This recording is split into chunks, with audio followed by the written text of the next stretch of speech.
இந்த உலகத்தின் அதிபதி வருகிறான், அவனுக்கு என்னிடத்தில் ஒன்றுமில்லை என்று இயேசு கூறுவதன் அர்த்தம் என்ன? சாத்தானுக்கு இயேசுவின் மீது எந்தவித உரிமையோ அதிகாரமோ அணுகும் வாய்ப்போ இல்லை என்றுதான் அர்த்தம். ஏனெனில் இயேசுவில் பாவமோ உலக ஆசீர்வாதத்திற்காக சாத்தானோடுள்ள ஒப்பந்தமோ சாத்தான் நுழைய எந்தவித திறந்த வாசலோ இல்லை. அவர் எப்போதும் ஒளியில் நடந்தார், ஒளியாயிருந்தார். எனவே இருளின் அதிகாரத்திற்கு அவரிடம் இடமே இல்லை. இப்போது கேள்வி என்னவென்றால், நாமும் இதை சொல்ல முடியுமா? ஆம், சாத்தானுக்கு என்னிடத்தில் ஒன்றுமில்லை என்று நாமும் சொல்லலாம். இயேசு கற்றுத்தந்து வாழ்ந்து காண்பித்த மாதிரியை பின்பற்றினால் இப்படி சொல்லலாம். இயேசு பரிசுத்தம், கீழ்ப்படிதல் மற்றும் பிதாவுடனான ஐக்கியத்தை நமக்கு முன்மாதிரியாக வைத்தார். இயேசு தன் சுயமாக எதுவும் சொல்லவும் இல்லை, செய்யவும் இல்லை. பிதா பேச சொன்ன வார்த்தைகளை மாத்திரமே பேசி அவர் செய்து காண்பித்த மாதிரியின்படியே செய்தார். சிலுவையின் கடைசி பரியந்தம் எல்லாவற்றிலும் பிதாவுக்கு கீழ்ப்படிந்திருந்தார். சாத்தான் செய்ய ஊக்குவித்த அற்புதங்களை அவர் செய்யவில்லை. கற்களை தன் போஜனத்திற்காக அப்பமாக்கவும் இல்லை.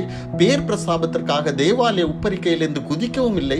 உலக பொருளுக்காக, உலக பதவிக்காக, உலக அந்தஸ்துக்காக, உலக அதிகாரத்திற்காக சாத்தானோடு சமரசம் செய்யவும் இல்லை. எப்போதும் பிதாவோடு ஒன்றாக இருந்தார். நாம் இயேசுவை நமது சொந்த இரட்சகராகவும் மீட்பராகவும் ஏற்றுக்கொண்ட போது சாத்தானுக்கு நம் ஆத்மாவின் மீதுள்ள அதிகாரபூர்வமான உரிமை ரத்து செய்யப்பட்டுள்ளது.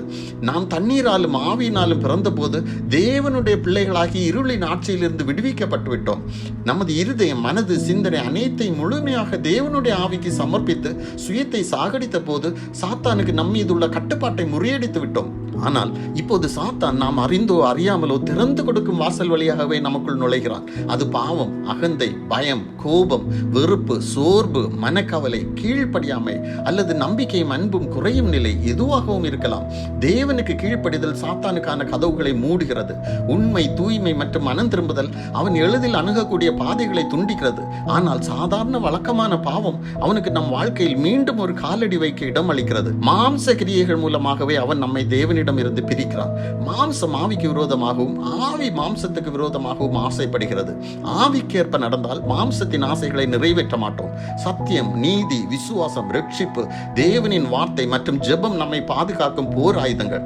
நாம் அவருடைய வசனத்தில் இரவும் பகலும் தியானமாயிருந்து அவருடைய பிரசன்னத்தில் அதிக நேரம் தங்கும் போது சாத்தான் நம்மை நெருங்கவே முடியாது.